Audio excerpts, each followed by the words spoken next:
Papá, en el nombre de Jesús, ponemos delante de ti este tiempo, Señor, de recibir tu palabra. Oramos, Señor, que tu palabra, Señor, llegue a nuestro corazón y haga una obra contundente. Te pedimos, papá, en el nombre de Jesús, que podamos tener la reverencia, Señor, para escuchar tu voz, escuchar tu palabra, Señor, y para tomarla con confianza. Te pedimos, papá, en el nombre de Jesús, que tú nos lleves, Señor, en estos minutos, Señor, abras nuestra mente y nuestro corazón y que tu palabra nos lleve a tomar las decisiones que corresponde para este día. Te damos gracias, papá, y que toda la gloria y que toda la honra sea para ti, en el nombre poderoso de Jesús. Amén. Y bueno, durante estas semanas, ¿verdad? Este mes y un poquito más, hemos estado hablando del libro de los Salmos y ha sido maravilloso porque obviamente, por lo menos las mujeres que hemos estado estudiando la palabra todos los días estudiando los Salmos, creo que hemos podido ahí como almacenar una riqueza maravillosa que viene a través de las escrituras. Y hoy, bueno, también vamos a estar hablando acerca del Salmo, el Salmo capítulo 92, versículo del 12 al 15 específicamente. Salmo capítulo 92, versículo del 12 al 15. Y si alguien no tiene Biblia, le podemos dar una porque sería maravilloso que pudiéramos leer de manera textual el texto y mirar las cosas maravillosas que el texto nos arroja. Y bueno, una pregunta que nosotros tenemos que respondernos es ¿para qué? ¿Qué es lo que nos enseñan a nosotros los salmos? Y dice la escritura en segunda de Timoteo, en el capítulo 3, versículo 16, que toda la escritura, ¿sí? Toda la escritura es útil para enseñar, para redarguir, para corregir, para instruir en justicia, a fin de que el hombre de Dios y la mujer de Dios seamos enteramente preparados para toda buena obra. La escritura la tenemos en nuestras manos y es útil para eso. ¿Para qué? Para instruir, para corregir, para enseñar, para redarguir, ¿verdad? Para que cada uno de nosotros seamos enteramente preparados para toda buena obra. Sin embargo, digamos que los salmos no fueron escritos primordialmente para orientarnos, sino para adorar al Señor, para enseñarnos a nosotros, para llevarnos a nosotros en ese fluir de adoración, de alabanza a Dios, ¿verdad? De comunión con el Señor y de clamor al Señor. Este salmo, capítulo 92, lo estuvimos leyendo esta semana, el día lunes, creo, y fue en la enseñanza número 22 que tenemos ahí en nuestro cuadernillo de salmos. Y este salmo nos habla del hombre temeroso del Señor. Es lo que vemos ahí en el versículo número 1, ¿verdad? Y en el versículo número 12, el hombre que es temeroso del Señor. Y ese hombre es el hombre justo, ¿verdad? Y lo compara ahí en el versículo número 12, ¿verdad? Lo compara al hombre justo, ¿con qué lo compara? Versículo número 12, léanlo ustedes. Lo compara con una palmera, ¿verdad? Y después dice en el número 3, ¿qué dice? En el 13, lo está comparando con, lo tenemos ahí en la proyección, lo está comparando con un cedro, ¿verdad? Con un árbol de cedro, ¿verdad? Y cuando nos habla de las palmeras, la palmera es algo que para nosotros es como muy común, ¿cierto que sí? Porque nosotros vivimos en la costa y cuando nos hablan de palmera, como que inmediatamente conectamos el concepto, la palmera, los cocos, ¿qué más? La playa, el vestido de baño y el mar, ¿sí? Y eso nos sucede porque es algo que es común a nosotros, pero la palabra del Señor nos está llevando por otro camino. O sea, la palabra acá está conectando al hombre justo, la mujer justa, y dice que es como una palmera, ¿sí? Leemos ahí el texto nuevamente. Dice, el justo florecerá como la palmera, crecerá como el cedro del Líbano, pero no se está refiriendo a ese tipo de palmeras, sino a las palmeras del desierto del Medio Oriente. Unas palmeras que son muy diferentes a las palmeras que nosotros conocemos y que tienen un fruto también muy diferente. Estas palmeras duraban, no sé si duran todavía, pero más o menos como que unos 200 años dando frutos, ¿verdad? Y estos frutos se llaman los dátiles. Esos dátiles te los ofrecen cuando vas a un restaurante de comida árabe, ¿verdad? Hay los dátiles y en estos días yo estuve buscando en Pinterest, precisamente haciendo la prédica, y veía que hay muchos postres que se hacen a partir del dátil. O sea, los dátiles son súper dulces y hacen brownies y hacen como pasta, como si fuera pasta de Nutella. de los dátiles. Definitivamente es diferente a la palmera que nosotros vemos aquí, el coco, el paragüita, o sea, es otra cosa totalmente diferente. Y el Señor está diciendo aquí que el hombre justo, ¿sí? Nos dice este pasaje que florece y que crece como las palmeras. Y algo bien interesante, ¿verdad? Cuando estudiamos el libro de los Salmos, es que los Salmos están escritos en una figura literaria que se llama el paralelismo, ¿sí? Si nos damos cuenta, estamos ahí, tenemos nuestras Biblias abiertas, hay una expresión y luego viene como otra expresión o otra frase y esas dos frases están conectadas. Puede ser un paralelismo que afirma lo que se dice en la primera frase o tal vez da una explicación más amplia, ¿sí? Hay diferentes tipos de paralelismos con los que están unidos estas dos frases. Es así como está escrito todo el libro de los Salmos, ¿verdad? Y bueno, este pasaje del hombre justo, si nosotros vemos ahí el paralelismo, empieza a hablar del hombre justo, ¿sí? Está hablando de eso, y vemos ahí dos verbos, crece y florece. Y luego lo compara con palmera y con cedro, ¿verdad? Y bueno, luego en el transcurrir de los siguientes tres versículos, nosotros encontramos que el Salmo nos provee a nosotros tres respuestas a tres preguntas, ¿sí? Y lo vamos a ver ahí.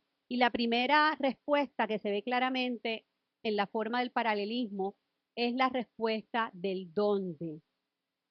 Si es la respuesta del dónde, ¿qué nos estaríamos preguntando? Si está hablando del hombre justo que florece y del hombre justo que crece. Sería, ¿dónde pasa eso, verdad? ¿Dónde es que el hombre justo crece? ¿Dónde es que el hombre justo florece? Versículo 12 y 13 dice, el justo florecerá como la palmera, crecerá como el cedro del Líbano. ¿Qué dice ahí en las Biblias de ustedes? Plantados en la casa del Señor, ¿verdad? Entonces dice después, como está en paralelismo, otra frase más que reafirma la primera. Dice, florecerán en los atrios de nuestro Dios. ¿Y qué significa eso de plantados en la casa del Señor? Y hace 2 domingos, ¿verdad? En la predicación veíamos justamente el valor de la casa de Dios, ¿verdad? Y cómo en ese salmo de los peregrinos se mostraba que ellos, que para ir al templo de Jerusalén hacían toda una peregrinación, tal vez 2 o 3 veces al año, 3 veces los que podían ir siempre a las fiestas principales, y ellos iban y recorrían, ¿verdad? Todo eso a pie. Recuerdan que mencionamos ahí que algunos que vivían lejos tenían que recorrer una distancia como de aquí a Quito, Ecuador, ¿verdad? Y cómo pasaban por momentos de oscuridad, por momentos difíciles, la inversión que tenían que hacer, el tener que trasladarse con sus niños, con sus ancianos, ¿verdad? Ahí la señora Maribel que viene de Venezuela, muchos vienen caminando, ¿verdad?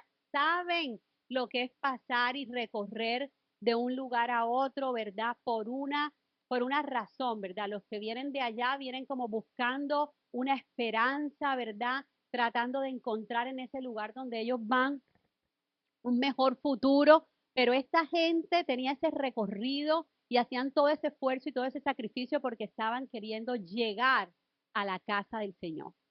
Y dice también otro salmo que mejor es un día en tu casa que 1000 fuera de ellos. Y hablábamos justamente de eso, ¿verdad? De esa emoción y de ese valor tan tremendo de poder llegar a la casa de Dios. Y aquí nos está hablando de plantados en la casa de Dios. Y este concepto de la casa de Dios es un concepto que ha evolucionado mucho con el tiempo, ¿sí? Dios se mandó construir un lugar para manifestar su presencia. Ahora, su presencia, la presencia de Dios está en todas partes, ¿verdad? Porque no hay nada que pueda contener a Dios. Dios está en todo lugar, pero Dios, ¿verdad? Mandó al pueblo de Israel a que construyeran una carpa y esa carpa se llamaba como el tabernáculo, ¿verdad? Y en ese tabernáculo era el lugar donde Dios iba a manifestar su presencia. Y dice la escritura, ¿verdad? Nosotros lo podemos ver ahí en el Pentateuco, cómo ellos caminaban, ¿verdad? Hacia otro lugar y se llevaban todas sus cosas y llevaban el tabernáculo. Y levantaban ahí el tabernáculo, la tienda de reunión, eso era lo más importante. La vida del pueblo de Israel giraba en torno a ese lugar de reunión, a ese lugar donde la presencia de Dios se manifestaba. ¿Y qué pasaba? Que en ese lugar ellos se establecían y ellos establecían sus casas alrededor de este lugar y luego de un tiempo se volvían a mover, ¿verdad? Pero cuando ellos se movían, la casa de Dios se movía también con ellos, pero eso fue un tiempo, ¿verdad?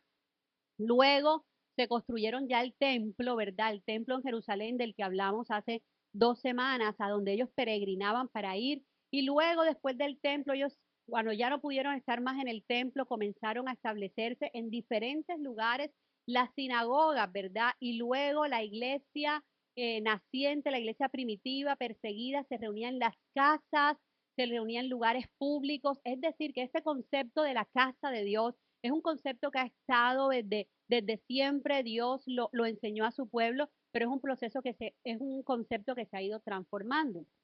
Y en el estudio del texto, yo preparando esta predicación, también me di cuenta de algo maravilloso, y es que la iglesia neotestamentaria también tenía lugares donde se reunían de manera temporal, por hora, tal vez lugares alquilados. El versículo, el capítulo 19 de Hechos de los Apóstoles, 19, versículos 8 y 9, dice que el apóstol se reunía ahí para enseñar las escrituras, ¿verdad? Para hacer esa tarea de enseñar a otros la escritura en la escuela de un tal tirano, ¿sí? Y no era porque el hombre fuera tirano, sino que tirano era el apellido, ¿sí? Y la escuela de un tal tirano se está refiriendo a un salón de clases, ¿sí? Un salón donde este hombre, que era un maestro o un filósofo de la época local, enseñaba a la gente, ¿sí? Y ese mismo lugar, esa escuela del tal tirano, servía para que la iglesia del Señor se congregara, la iglesia del Señor fuera edificada en la palabra. Maravilloso, me encantó cuando leí esto porque claro, es lo que sucede, digamos, en zona norte, que nosotros alquilamos un lugar por unas horas, después alquilamos un lugar por otras horas, y es ver que, bueno, la iglesia, si bien no siempre tuvo un templo para reunirse, siempre buscó un lugar. ¿Por qué? Porque necesitaba congregarse. Los lugares se fueron reinventando, pero el propósito siguió siendo el mismo, ¿sí? El propósito es un lugar donde buscar a Dios y donde tener comunión con la familia de la fe. Algunas personas en este tiempo quizás oran y se están preguntando, ¿dónde me congregaré? ¿Sí? Porque claro, hay diferentes lugares donde nos podemos congregar y tenemos libertad para escoger y decidir el lugar donde nosotros queremos estar. Pero lo verdaderamente importante aquí, ¿verdad? O la respuesta genérica a todas esas oraciones es una sola, ¿verdad? Nosotros tenemos que congregarnos, tenemos que plantarnos en la casa de Dios, porque lo verdaderamente importante no es el lugar o cuál es la congregación. Dios tiene un lugar para cada uno de nosotros, pero la palabra clave, pueden leerlo ustedes ahí en sus versículos, la palabra clave no es la casa de Dios. ¿Qué es lo que une a la casa de Dios con el hombre justo que habla las escrituras? ¿Cuál es la palabra clave ahí? ¿Qué dicen ustedes? ¿Qué es lo que vincula la casa de Dios con el hombre justo? Un verbo que está ahí.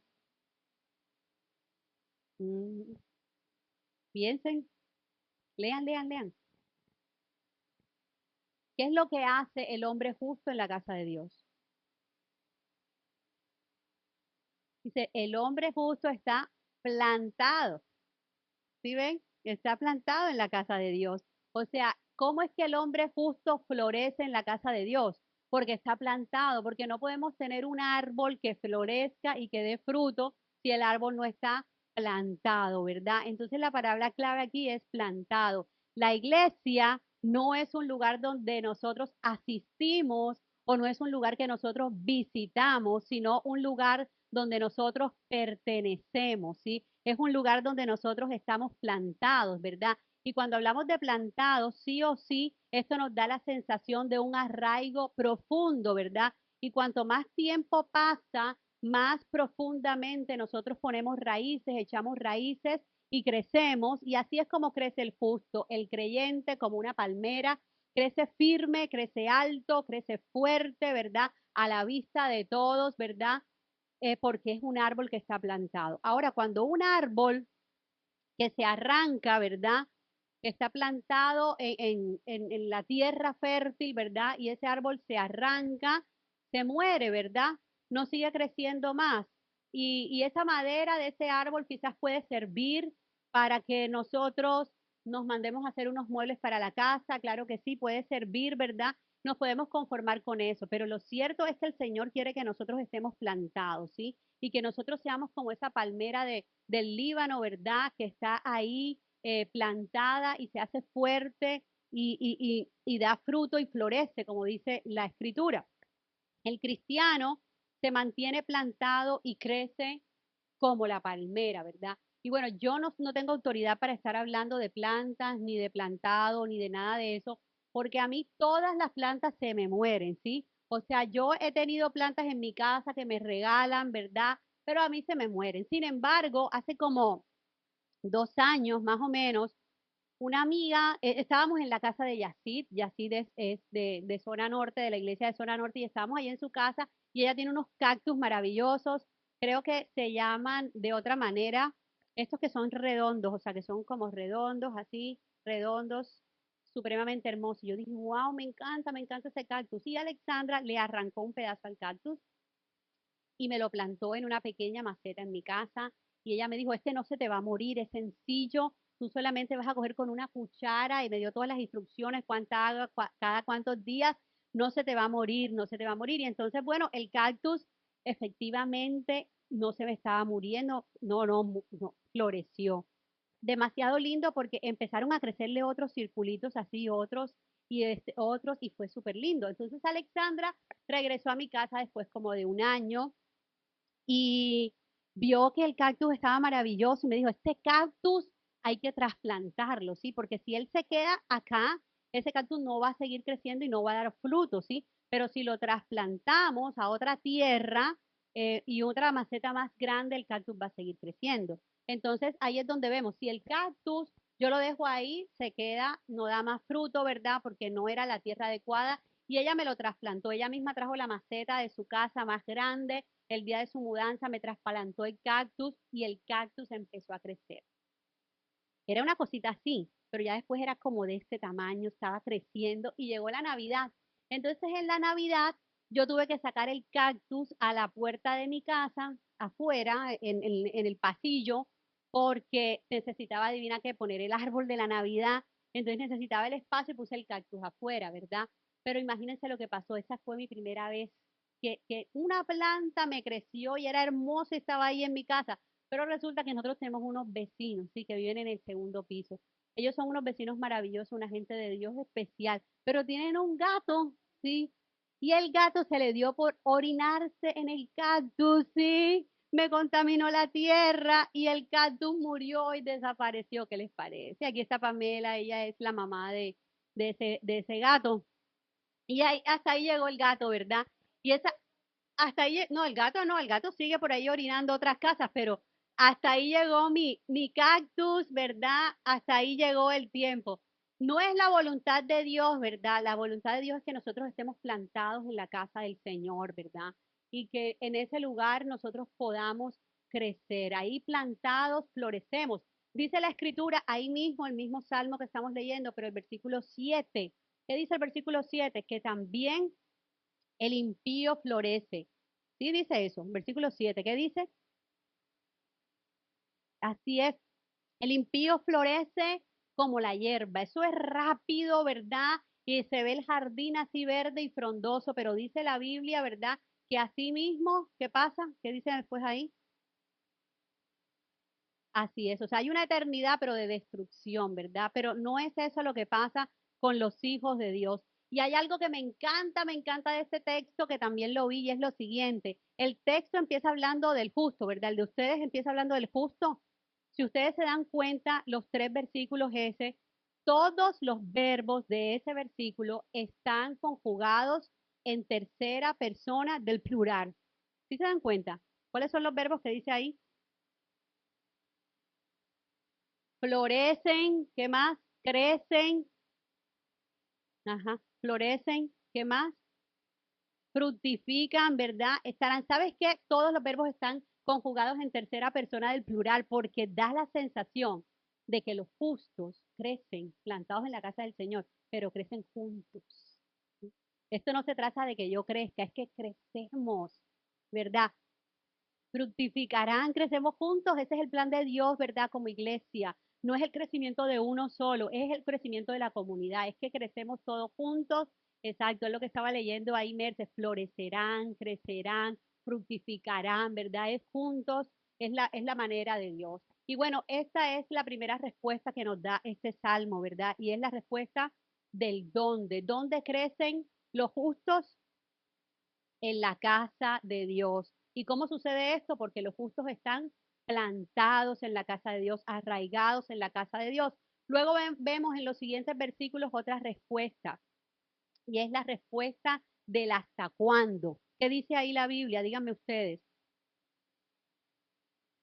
¿Hasta cuándo crece el justo? Hasta la vejez. Y justamente este mensaje le he titulado de esa manera, hasta la vejez, ¿verdad? Y esa es la segunda respuesta que nos da este salmo, la respuesta del hasta cuándo. El justo crece hasta la vejez, darán frutos hasta la vejez. Y bueno, empecé a buscar, ¿verdad? Historias maravillosas de las escrituras que nos inspiran a nosotros. Dice que Caleb a los 85 años, Josué 14, lo pueden anotar por ahí, Josué 14, versículo 10 al 12. Caleb hasta los 85 años seguía creyendo en las promesas de Dios y le Dios dijo, ¿sabe qué? Dame ese monte que tú me prometiste porque hoy tengo las mismas fuerzas que cuando recibí la promesa. A sus 85 años, ¿tú qué piensas, Edgar? Estaba ahí diciendo, yo estoy listo para las cosas que Dios quiere, ¿sí? No es que yo me cansé, no es que yo caduqué, no es que a mí se me acabaron las fuerzas, no, no, no, no, yo tengo 85 años y hoy estoy con las mismas ganas, estoy con la misma fe, así que me den ese monte porque yo voy a conquistarlo. Es maravilloso. Luego vemos a Simeón, Lucas capítulo 2, versículos 25 al 32. La historia de Simeón está conectada con la historia de Jesús. Dice la Biblia que Simeón era un anciano justo y devoto que esperaba la consolación de Israel y vio cumplida la promesa al sostener al Mesías en sus brazos. Cuando Jesús llegó bebecito, ¿sí? A ser presentado en el templo, como era la costumbre, con José y María, sus padres, ahí en el templo, estaba este anciano Simeón, que había estado sirviendo al Señor toda la vida hasta la vejez, ¿verdad? Maravilloso. Y en ese mismo lugar se encontraba Ana la profetisa. Ana la profetisa era una mujer viuda, ¿verdad? Una mujer que perdió su esposo cuando era joven y ella no se volvió a casar ni se dedicó a ninguna otra cosa, sino que esa mujer dice que adoraba al Señor en el templo con muchos ayunos y oración. O sea, ella se quedó, consagró su vida para el Señor, ¿verdad? Desde la juventud y hasta la vejez, ella estaba ahí y ella estaba ahí presente cuando llegó también José y María el mismo día con el bebé a presentar el templo y bueno, ella habló ahí, era una mujer profeta, ¿verdad? Le dio una palabra de Dios a, al niño, ¿verdad? O sea, ella tuvo la revelación ahí inmediatamente de que ese niño era el Mesías, ¿verdad? Y le dijo a María también unas palabras tremendas. ¿Saben cuáles fueron esas palabras? Le dijo, en cuanto a ti, mujer, una espada te traspasará el alma. ¡Wow! Tremenda palabra, ¿verdad? Y bueno, vemos también a Moisés. Moisés a los 80 años, Éxodo 7, versículo 7, fue llamado para liberar a Israel de Egipto, ¿sí? Mostrando que nunca es tarde para comenzar la misión de Dios. Nosotros sabemos que Moisés fue escogido desde el vientre, desde ese momento cuando él siendo un bebecito fue puesto en la canasta. El llamado de Dios estaba ahí sobre la vida de Moisés. Moisés fue a prepararse en Egipto, sí, fue adoptado y se preparó en Egipto, pero todo eso era parte del plan de Dios, claro que sí, pero el plan de Dios floreció en la vejez. Fue algo precioso, ¿verdad? Entonces, el hombre y la mujer de Dios, ¿verdad? Florecen y crecen. ¿En qué lugar? En la casa de Dios. ¿Y hasta cuándo? Hasta la vejez, dice la escritura, siempre estarán vigorosos, ¿verdad? Llenos de salud espiritual y de entusiasmo por la obra. Es la voluntad de Dios que aún pasen los años y nosotros sigamos dando fruto y que el Señor nos ayude, ¿verdad? Que nosotros podamos llegar hasta la edad que el Señor tenga ya destinada para nosotros y que nosotros lleguemos siendo ancianos con una salud emocional, con una salud espiritual, que en el lugar donde nosotros estemos, nosotros podamos hacer brillar ese lugar, nosotros podamos hacer florecer ese lugar, porque estamos nosotros ahí, ¿verdad? Árboles plantados junto a las corrientes de río, ¿verdad? Que da el fruto a su tiempo y su hoja no cae. Que esas seamos, ¿verdad? Cada uno de nosotros en nuestra vejez. El Señor en el Nuevo Testamento, en el capítulo 2 de Tito, Tito capítulo 2, versículo 3 al 5, dice, a las ancianas, enséñales que sean reverentes en su conducta y no calumniadoras ni adictas al mucho vino. Deben enseñar lo bueno y aconsejar a las jóvenes a amar a sus esposos y a sus hijos, a ser sensatas y puras, cuidadosas del hogar, bondadosas y sumisas a sus esposos para que no se hable mal de la palabra de Dios. Y bueno, pareciera, porque toda carta está escrita por algo, ¿verdad? Pareciera que en este lugar donde Tito era el pastor, las mujeres ya grandes estaban de pronto descarriándose. Oye, les estaba gustando el traguito, les estaba gustando hablar más de la cuenta, ¿verdad? La murmuración, el chisme. Pero es algo maravilloso porque mira la muestra de amor, ¿verdad? Aquí el apóstol les está diciendo, sabes que las mujeres ancianas que están ahí, ¿sí? Que se dejen de estar haciendo esas cosas. Más bien les encomendó una misión. Sabes que la misión de ustedes es enseñar a las más jóvenes a que sean buenas esposas, a que sean buenas madres, ¿verdad? A que tengan un comportamiento que sea puro, sensato, ¿verdad? Cuidadoso, o sea, maravilloso, ¿verdad? O sea, les está entregando a estas mujeres en la edad avanzada una misión, ¿verdad? Y es algo especial, es saber que la misión de Dios no es solamente para los más jóvenes, sino que la misión de Dios se va transformando, ¿verdad? A los 20 años Dios nos estaba usando en unas cosas, pero a los 40 Dios nos está usando en otras cosas, ¿verdad? Y a los 70, yo no he llegado allá, yo espero llegar a los 70 y que Dios me esté usando en otras cosas maravillosas. Y hablando de los 70, esta semana, hace un par de días, estuvimos en el cumpleaños de Marixa. Sí, Marixa es una mujer amada del Señor y también amada de nosotros. Y era su cumpleaños número 71. Y ese día nosotros fuimos a su cumpleaños y estábamos ahí conversando y hablando y de pronto nos pusimos a sacar cuentas. O sea, no, no fue que nos pusimos, fue que yo me puse a sacar cuentas internas, pero entré ahí como en un shock, porque yo me di cuenta que cuando yo conocí a Marixa, o sea, el primer cumpleaños de Marixa que yo fui, Marixa era más joven que lo que yo soy ahora. Y yo me puse a pensar, pero yo en ese momento yo veía a Maritza como si fuera una señora grande. ¿Será que yo soy una señora grande ya? No me he enterado todavía. Y empezamos a sacar cuentas. Y cuando yo conocí a Maritza, yo quizás tenía por ahí como 21 años. Y Maritza tenía 43 años, ¿sí? Y qué maravilla, porque en ese momento, y era el día de su cumpleaños, y yo le pude decir, Maritza, tú eres una mujer bendecida del Señor. Tú recuerdas hace esos años, ¿verdad? Y tú eras la persona que te encargabas de la comida de los campamentos. Y ella se emocionó ahí, empezó a contarnos de cómo ella alquilaba un camión, se iba al mercado de Basurto, traía ese camión cargado de comida, porque nos íbamos, y éramos muchos jóvenes, y nos íbamos a unos campamentos 5 días, o sea, eso era imagínate, un camión de comida. Y Marixa, hoy, a sus 71 años, sigue teniendo las fuerzas como Caleb, ¿sí?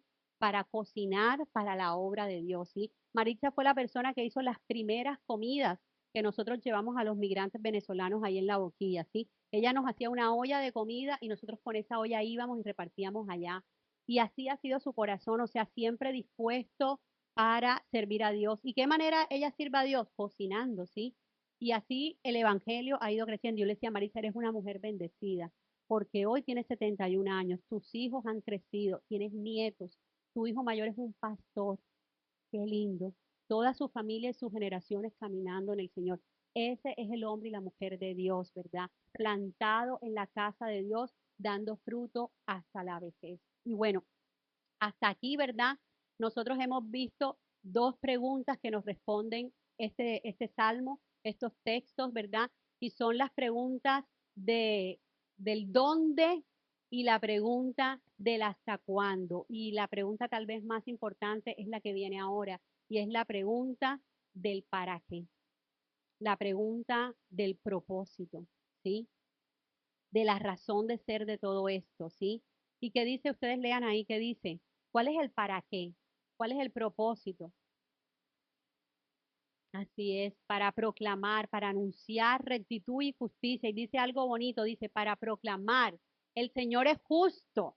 Número 2, Él es mi roca. Número 3, en Él no hay injusticia. El Salmo 92 nos lleva a un punto culminante, la razón de permanecer en la casa de Dios. ¿Cuál es la razón de permanecer en la casa de Dios? Seguir dando fruto en la vejez, pero es para proclamar quién es nuestro Dios. Y lo primero que dice es, el Señor es justo, ¿verdad? En un mundo marcado por la corrupción y por la injusticia, nuestra vida debe señalar al único que gobierna con rectitud perfecta y ese es nuestro Señor. La única manera que nosotros vivamos en un país, ¿verdad?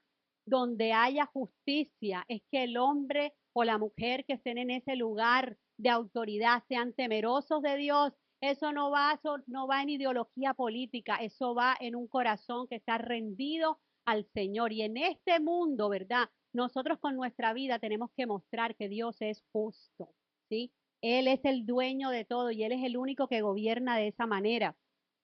Lo segundo que dice, Él es mi roca. ¿Mm? Y en estas semanas nosotros estudiando los salmos, ¿verdad? Vemos cómo una y otra vez el salmista dice, ¿verdad? Él es mi peñasco, ¿verdad? Él es mi roca firme. Y nosotros tenemos que mostrar también al mundo, porque está diciendo que el propósito es proclamar.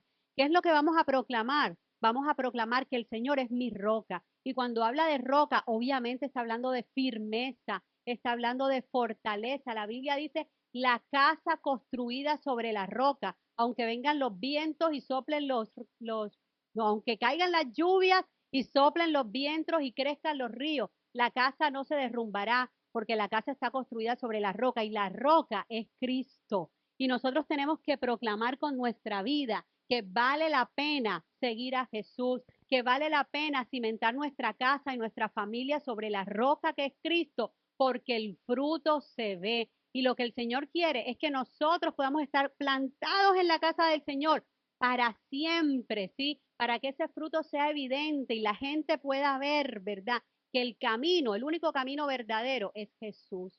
¿Sí? Él es el camino, la verdad y la vida. Otras personas tal vez encuentran su seguridad en las riquezas, tal vez están buscando su seguridad en el poder, ¿verdad? Pero nosotros estamos buscando nuestra seguridad en Cristo, el que no falla, ¿verdad? Y lo tercero que dice es que en Él no hay injusticia, ¿verdad? Podemos confiar plenamente en el Señor, aun cuando no entendamos los procesos de la vida. Dios nunca se equivoca, nunca es parcial, nunca abandona a los suyos, ¿verdad? El creyente que permanece plantado en la casa del Señor se convierte en un testigo viviente de estas verdades. ¿Y cómo es eso de que Dios no es injusto? En Él no hay injusticia.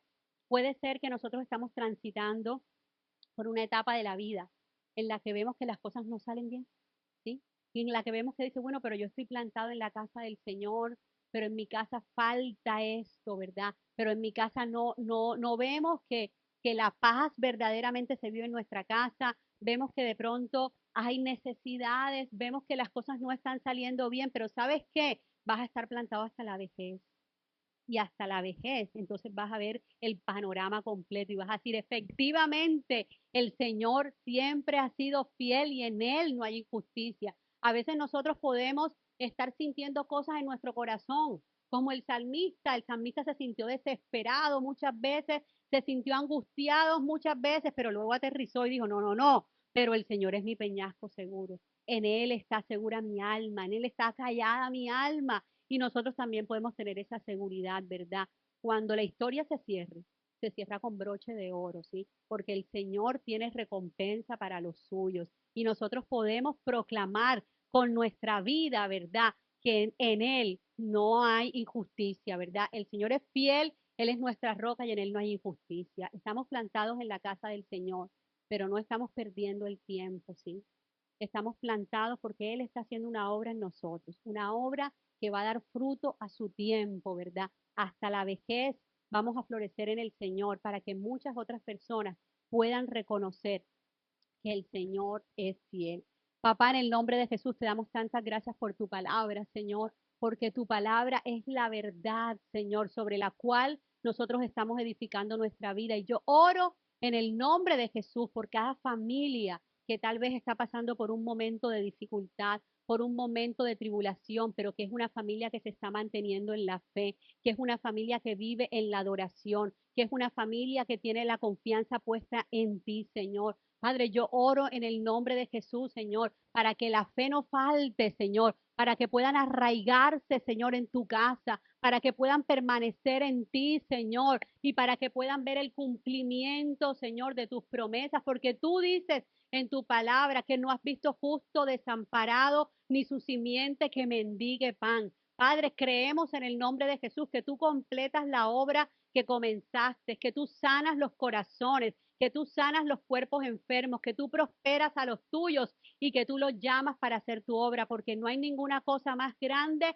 que poder servirte a ti, Señor, y que nuestra vida esté de continuo entregada, Señor, para alabanza y gloria de tu nombre. Te damos tantas gracias porque tu palabra hoy abona nuestro corazón, esa semilla de fe que ya ha sido plantada antes, hoy ha sido abonada, Señor, y podemos confiar en ti, Señor, lo que tú harás en nosotros, Señor, no para nuestro beneficio simplemente, no para nuestra comodidad, Señor, sino para que tu nombre sea exaltado y para que muchos otros te conozcan. Te damos muchísimas gracias, Padre Precioso, en el nombre poderoso de Jesús. Y todos decimos, amén, aleluya.